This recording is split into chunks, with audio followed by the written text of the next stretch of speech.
Paano po makakahanap ng one true love? Unang magpa-pop sa mind ko, nakita mo yung ganitong lalaki or ganitong babae, he or she's the one. Feeling ko, naa-attract mo na lang yung taong para sa'yo talaga. Wow, agad-agad, hindi ba yan sa physical? Hindi na dapat hinahanap, darating siya ng usa. Yes, and that's naman sabi ko guys, pag nahanap niyo na yung one true love niyo, talaga guys, sobrang worth it. Guys, hello again. My name is Joel. And my name is Kat. And nagtanong-tanong na kasi si Kat dun sa broadcast channel niya sa Instagram. So, nagtanong-tanong na ako guys sa aming broadcast channel kung ano yung gusto nilang topic na mapag-usapan and may napili na kami dito. At galing siya kay Janine Bea. Yeah. Yes. Ang question niya, love, paano po makakahanap ng one true love? Any tips po? Wow! Love guru pala. Actually, lagi na sa comment section namin yan, paano makakuha ng Joel Javier? Huwag kang gano'n, ako ba nakakahiya? Hindi, ikaw, tatanungin muna kita, love. Ano ba yan? Nagtatanungan na tayo pareho dito. Hindi, ikaw muna sumagot. Gusto ko muna malaman perspective mo kasi may sagot na ako eh. Oh, hindi sabihin mo kasi ako ang sagot. Siyempre, before natin sagot ng directly yan, masasabi mo na ba na ako na yung one true love mo? Yes. Paano mo nasabi na ako na yung one true love mo? Actually, pag ako tatanungin kung bakit, like, sure ka na ba kay Joel? Siya na ba talaga ipapakasalan mo? Very certain ako sa sagot ko, yes talaga. And, ang nakakainis na part doon, hindi ko siya ma-explain into words. It's so difficult. Nararamdaman ko na lang siya. Pero kung itatry ko siyang sagutin, siguro number one factor sa akin, yung align tayo. Hindi lang sa gusto natin sa buhay, sa pangarap namin sa buhay, Okay. sa prinsipyo namin sa buhay, kung paano kami ay gumalaw sa labas or loob ng bahay, kung paano kami magmahal sa mga family namin, para kaming iisa. So parang yun talaga yung unang magpa-pop sa mind ko pag nakita mo yung ganitong lalaki or ganitong babae. I think he or she's the one. Parang mararamdaman mo na siya agad. Na parang bigla Vibe kayo. may instant connection kayo, kumbaga. Yes, Same totoo. kayo ng frequency. Yes. Same. Pero, personally feeling ko hindi siya hinahanap. Yung love. Kasi yung moment na nakilala ko si Joel, hindi ako naghahanap ng boyfriend or love life. Bigla na lang siya instant, binigay sa akin ni Lord. Oh, ito na. Kasi pag the more mong hinahanap, the more you seek, the more na parang hindi ibibigay sa'yo. Wow. Parang may ganun yung feeling ko sa akin. Or the more na naghahanap ka, parang Mas the hindi more ka nakakahanap sa relationship For me lang naman yun, yeah. guys. Sige, ako, ang take ko naman dyan. Oh, ikaw. Thank you Sige lang, nga. love. Ang take ko naman dyan, actually medyo agree din ako kay Kat about dun sa, ang true love, hindi siya hinahanap. Feeling ko, naa-attract mo na lang yung taong para sa'yo talaga. Yun nga, yung instant connection na mafe-feel nyo. Especially sa mga, meron tayo dyan for sure, hindi lang tayo yun na kapag may nakita kang someone, parang, may ganun kang feeling na hindi mo may explain na, sige nga, try ko makausapin Wow, to. agad-agad. Hindi ba yan sa physical or ano? Okay. First is attraction, tapos syempre, try mo siyang kausapin, Kilalanin. kilalanin. Then, talagang nagko-connect kayo, mayroon kayong same hobbies, mayroon kayong similarities talaga na mapag-uusapan niyo yun ng tuloy-tuloy. Then, That's what I'm saying. yeah, while ago totoo na nga, totoo parang- nga. May instant connection siya. Porkit may instant connection kayo, kayo na yung talagang totoong, kayo na yung one true love. Oh, Di yeah. ba? Eh, bakit may mga failed relationships? Bakit may mga kinasal na akala nila, she's the one, he's the one. Pero Oo, nag-fail, perfect diba? naman kami. Same naman kami na pananaw sa buhay. Bakit ganun? Yeah. So, disclaimer guys, kami, ang mas-share na namin is yung based experience namin. Yes. So, kami naman, ang status ng relationship namin, 5 years, mag-5 years na kami official na boyfriend-girlfriend. So, few months na rin kaming as fiancés. And next year, kakasal na kami. So, yan, siguro kami, mga baguhan pa lang din kami siguro sa relationship. Na Yes. inaalam We're pa not claiming anything naman. pero ang masasabi ko lang dito for the past mag 6 years na magkakailala tayo, talagang masasabi kong ito yung true love para sa akin. Kasi 6 years na yun. Parang ang dali naman ng relationship natin. Alam mo yun, yung Yes. parang naging sobrang smooth sailing siya, napakagaan. 'Di ba lagi nila sinasabi ang pagmamahal, love is hard. Talagang kakaroon kayo ng mga misunderstandings and everything. Oo, may sabi pa nga na every 3 years ba yon or every 7 years, dyan masishake yung relationship nyo. Pero yung 3 years, wala naman pinagdaanan eh. Ngayon, ongoing. Actually, technically, 6 years na kami kasi nga di namin kinakount yung ligawan stage. 1 year na panliligaw stage. Pero ever since na naliligaw ako hanggang sa ngayon na ikakasal na kami, yes, nagkakaroon ng problema, misunderstandings. Pero hindi yun nagiging hadlang para isipin ko na hindi na ikaw yung makakasama ko or gusto ko makasama sa pagtanda ko. Oo, petty Diba? things lang na pag-aawayan namin. Trivia guys, eto hindi kami nag-joke. Ako hindi ako nag-joke dito. If about sa relationship namin ni Joel, hindi talaga kami nag-aaway. So sa mga POV namin na nakikita nyo, guys, POV eto na yun eh. Ito na parang ipagtatagal mo na yung sarili mo dito. Hindi kasi akala nila kasi in real life nangyayari yun. Oh, yes, Somehow, oo, pero hindi ganun to the extent point na lagi akong galit or ano, or lagi kami nag-aaway. Hindi kami ganun sa personal, guys. Yeah, majority ng mga contents namin is nire-recreate lang namin yung mga usual couples na nagiging problem na mga petty fights lang naman na nakakatawa rin kung iisipin mo kasi maliliit na bagay. So, yung nakakatawa kasi minsan may mga nakaka-interact kami tao na, ay, Ate Kat, hindi ka po galit ngayon, ha? Yeah, guys! So, akala Kaya nila nga lagi. sabi ko po, Joey, huwag na tayo mag-POV kasi feeling nila talaga lagi akong mataray, lagi akong galit sa'yo. Ganun ba ako in real life? O, ikaw magsabi sa kanila. Siyempre, hindi naman palagi. Hindi palagi. So, Yung iba dun, totoo. yung iba, syempre, Yeah. hindi naman ako perfect. Hindi kasi, yun din yung naging definition ko na si Joel yung true love ko. Kasi yung relasyon namin, hindi siya mabigat. Ang gaang niya. Parang, ha, talaga ba? Magsi 6 years na pala tayo. Pero parang, kailan lang tayo nag girlfriend and boyfriend. Ganito na pala. So, wala kami pinagdadaanan talaga na big fight. Yeah. Sa 6 years namin, guys, yun lang very certain ako. Pero syempre, sinasabi nga, di ba, sa mga matatagal na sa relationship na darating din yan pag magkasama na kayo sa house and everything. Sa house. Oh, Pero, feeling ko, sa paraan ng relationship na meron tayo ngayon, kung ano man yung pagdadaanan natin, may instant connection, pumasok kami sa relationship na to, na parang pareho na kaming ready, na pareho na kaming walang hinahanap, or pareho na kaming buo, separately.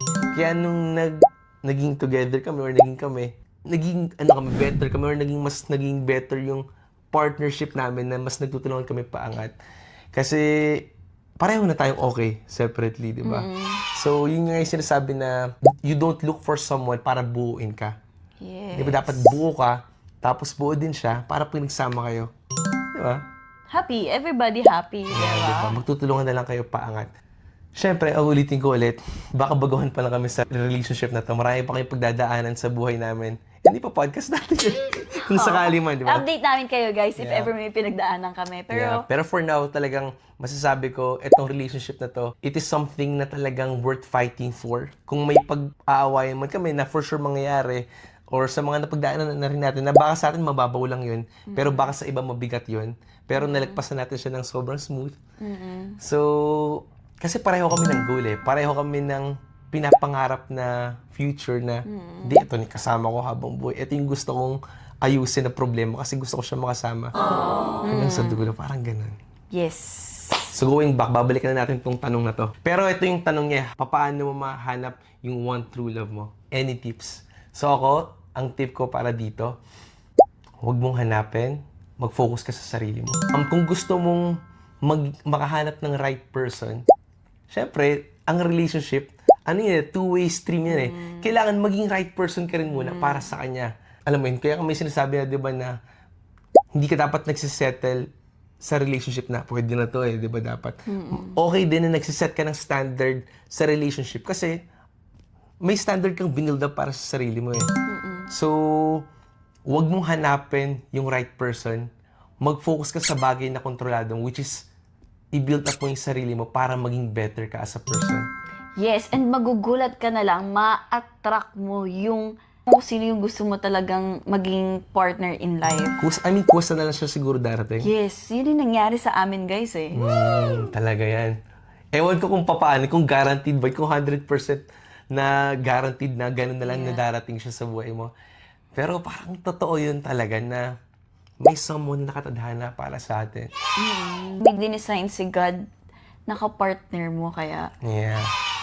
Pero sometimes hindi siya nag-work out kasi siguro iba kayo ng goals or hindi siya yung para sa'yo talaga. Pero doon ako personally naniniwala talaga ako doon na merong someone for you na hindi mo pwedeng matutunan mahalin ng isang tao na ipipilit mo yung relationship mo na hindi, gusto ko to siya, pero siya hindi yun yung goal para sa relationship niyo. Hindi pa rin siya mag-work out. Tama. So, iba pa rin yung Two-way stream. pareho kayong right person para sa isa't isa. So, yun siguro yung tip ko. Talagang mag-focus ka, i-build up mo yung sarili mo. Talagang yung pagmamahal na nilulong mo sa ibang tao, ikaw magbigay nun sa sarili mo. And yeah, pag dumating siya, pag na-attract mo na siya, di ba? Parang sobrang It's smooth gonna lang. be easy, yeah. Magiging sobrang dali and mas magiging sobrang gaan. And papasok ka sa relationship na hindi ka nagtitake. Nagbibigay ka. Ito yung pagmamahal ko sa'yo. Love ko. I-share mo na lang yung love na meron ka sa puso mo. Hindi ko yung uhaw sa pagmamahal. Maganda actually. Sa akin, itip na gusto kong Hindi, actually mas sa'yo kasi as a girl, syempre bihira naman sa generation siguro ngayon medyo nag-iba na. Pero ang girl kasi, usually hindi sila yung nagtitake ng first move eh. So kung, what if walang nagpo-pursue, di ba? Like how will you find that right one? Hindi, papasok na lang din yan sa katulad sa sinabi mo. Na ma-attract mo na lang kung sino talaga yung para sa'yo. Dahil, ikaw personally, buo ka na. Or okay ka na. Or ready ka na. Yes, yes. Feeling ko may ganun eh. Kung ibibigay akong tip, siguro pagpapasok ka sa relationship, dapat ang mindset na agad natin is date to marry agad. Kasi may mga tao, love, alam natin yan, na ang goal lang is makarami. I mean, or trip lang na parang trophy, mga ganon. Sa generation ngayon, feeling ko, ang hirap na maghanap ng real one. Kasi lahat Kasi lahat nag-explore. nag-explore eh. Sometimes, maganda naman yun, pero it depends pa rin sa situation or sa pananaw mo sa buhay. Pero for me, kasi ako, personally, naniniwala ko sa big deal sa akin yung first boyfriend ko. And si Joel yung first boyfriend ko. Kaya, ang mindset ko talaga is date to marry. Siya lang din yung inalaw ko na manligaw sa akin. Siya yung binigyan ko ng chance na ipakita sa mga sa parents ko na siya yung guy na gusto mag-pursue sa akin. Hanggang sa, talagang pinanindigan ko na yan na ito yung lalaki na to yung gusto kong makasama na habang buhay. At nagkataon na talaga na same wavelength kami na di ako nagka-problema. At nakuha ko yung pangarap ko sa sarili ko na first and last ko si Joel. Perfect pa. Diba? Yeah. Okay, yun lang naman. Kasi syempre, yung iba naman baka kasi sinabi ni Kat, yung first, kung sino yung first ko, pipilit ko na. It depends naman sa scenario nyo, guys. Kasi for me, yun talaga yung pananaw ko. Pero it depends sa situation pa rin. Yes. Diba? Pero siguro maganda rin yung, highlight ko lang din yung sinabi nga ni Kat, na yung mindset na date to marry. Para kasi magkaroon yung isang tao na ganung mindset, ibig sabihin, na siya, kumbaga ready na siya sa life. Yeah, hindi na siya for play, di ba? Tama. Ganda yun. Oh. Yeah. Kaya feeling ko rin yan. May oras para dun. Pero hindi natin masisisi yung iba na nag-explore pa talaga. Especially yung mga kabataan. And that's okay kung yun nag-work out for them. Yes. Kung talagang, naman. hindi natin alam, hindi natin sila ma-judge na baka they're longing for love or baka gusto lang nilang makilala din. Yung sarili nila during sarili the nila. process. So iba-iba tayo. Yes. Kaya ang na-share lang namin is yung sa amin. So yun lang again, para sa mga single dyan na naghahanap ng one true love. Diba? Focus ka muna sa self mo. Mahalin mo yung sarili mo. Hanapin mo muna lahat ng hinahanap mo sa iba sa sarili mo. Kasi that's the only thing you can control. Hindi mo na mapipilit sila dyan na mahalin ka di ba? Like, hindi pwedeng ganun. Kailangan ikaw muna magbigay ng hinahanap mo sa sarili mo. Yes. And yeah, yung sinabi nga ni Kat, syempre, yung ma-attract mo na lang talaga yung para sa'yo. And sana yung mamimit mo or yung ma-attract mo is talagang ready na rin talaga sa life. Yes. Dahil ready ka na rin. Yeah. That's good, ah. Tsaka feeling ko hindi dapat madaliin yung paghanap ng love. Hindi dapat talaga. Dapat nagti-take time yan. Kasi the more na minamadali natin yung paghahanap ng love, parang madalas yun pa yung nag-fail. Kaya mas maganda parang take it slow, like kilala mo na isa't isa or something like that. And yeah, katulad ng sinabi ko kanina, hindi nga dapat hinahanap, darating siya ng usa.